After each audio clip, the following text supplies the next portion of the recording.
What's up everybody and welcome back to the channel. In backpack battles, it can be argued that your first 3 to 4 rounds are your most important rounds in a specific run due to the fact that you want to get to your subclass as unscathed as possible, not losing too many lives, and you want to arrive there in such a point that you can then transition into whichever build you want to build. Therefore, in this video, I'm going to share 3 really strong neutral openers, meaning that you can use them on any one of the 4 classes, and this will allow you to get to your subclass and to the finish line successfully. The first one is probably also the most straightforward. It's double wooden sword and whetstone, where you can put the whetstone in between the 2 swords, thereby elevating their damage profile a little bit. Now, you are going to deal some consistent low damage, so you are going to have to supplement this with some food. So pick up like a banana or garlic or something like that, or a shield or something that will just give you a little bit more survivability and let this constant damage do the work for you. This is usually good enough to get you past the first 1 to 2, maybe 3 rounds, and you can set it up within the first round since you have more than enough money to buy all of the items that I just mentioned. So you're basically good to go till about round 3, and then you need to start stacking some additional damage and things on there because you're going to start lacking. Now, the good news is this starter, this opener, does give you the ability to bring goobirds in and basically start augmenting them to give yourself even more healing and more survivability. And this is an excellent platform to basically push you into the Beastmaster subclass because you're going to be developing your bag, and therefore once you can start buying the pets and everything, you can just start slotting them in, and that's going to pilot you all the way through, and you'll be able to slap your enemies silly. The next one is an actual personal favorite of mine that I tend to try to go for whenever I see it, and that is of course the hammer. Now, the thing with the hammer is it has a super high stamina cost, so you don't want to be running any other weapons, starter weapons like the wooden sword or anything like that with it, because you are going to be capping your stamina super fast, which means you can't get those hits out. But the good news is the hammer hits like a fucking Mack truck. So as soon as you see it, basically sell all of your other offensive items that you have in your bag, wooden swords, anything like that, and grab yourself the hammer. Now, the good news is that there exists another weapon that can run alongside the hammer and is perfectly suited for it, and that is of course the dagger. The reason why these two work so well together is daggers have no stamina cost, so they're basically like free attacks. And coupled with the fact that the hammer can every once in a while stun the enemy, that triggers the effect on daggers, which allows them to get another free attack in.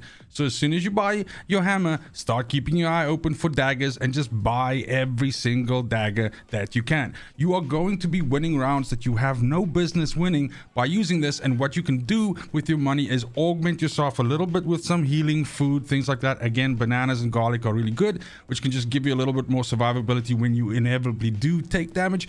And the point about this build is it transitions into what I think is one of the most powerful setups for like for instance something like the ranger, and that is the mega clover, dagger, bloody dagger, poison dagger, and basically just having a shit ton of daggers in your inventory with the hammer, which triggers a stun every now and then it just dumps a whole bunch of damage on the enemy, and plus you're getting just a whole lot of additional crits and things like that from the stuff that you get from mega clover. So just a really powerful endgame build for a class like the ranger, for example. The third and last one is the more defensive one of the 3, and that is of course if you see a leather armor, you should probably think of picking that up.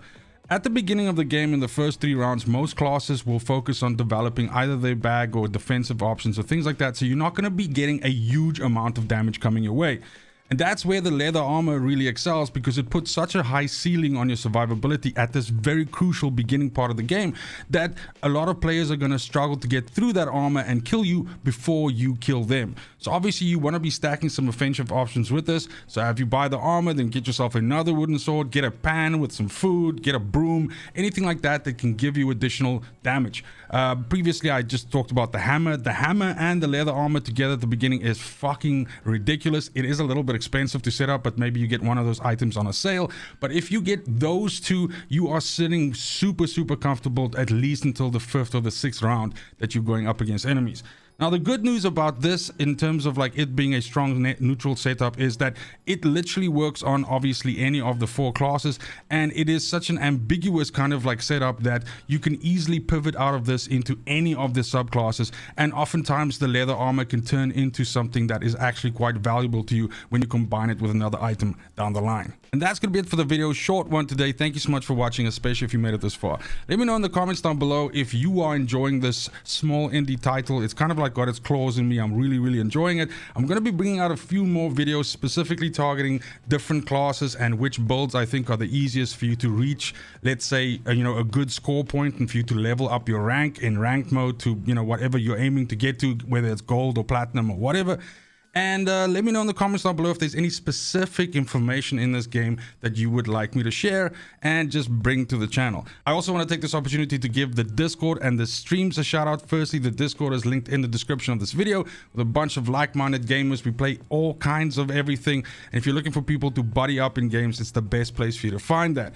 Secondly, the streams, as mentioned, I stream exclusively on Kick every Tuesday, Wednesday, and Thursday in the evenings. Come hang out with your boy. I'm a variety streamer. I play a whole bunch of games, including this one on stream. We'd love to have you. Other than that, it's just super important to me that you have a fantastic morning, afternoon, evening, wherever you are in the world. Till next video, fucking cheers.